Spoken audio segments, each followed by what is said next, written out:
আমি লিটন দাসের চোখ দেখতেছিলাম, মানে ক্যামেরায় লিটন দাসের চোখ দেখাইতেছিল, মানে লিটন দাসের চোখের দিকে তাকানো যাচ্ছিল না। জাস্ট লিটন দাসের চেহারার এমন অবস্থা হয়েছে, মানে চিন্তা করে দেখেন এই বাঙ্গির পোলারা দিনের পর দিন আমাদেরকে এমনি করে হচ্ছে কি আমাদেরকে সাফার করায় গেছে।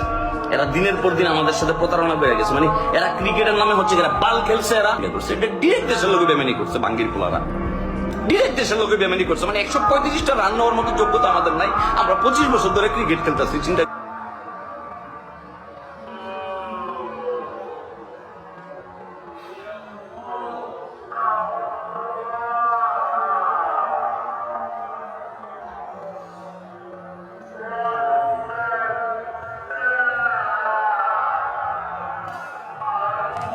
আমি লিটন দাসের চোখ দেখতেছিলাম, মানে ক্যামেরায় লিটন দাসের চোখ দেখাইতেছিল, মানে লিটন দাসের চোখের দিকে তাকানো যাচ্ছিল না। জাস্ট লিটন দাসের চেহারার এমন অবস্থা হয়েছে, মানে চিন্তা করে দেখেন এই বাঙ্গির পোলারা দিনের পর দিন আমাদেরকে এমনি করে হচ্ছে কি আমাদেরকে সাফার করায় গেছে।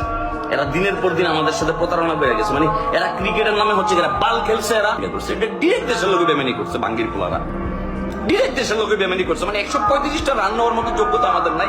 আমরা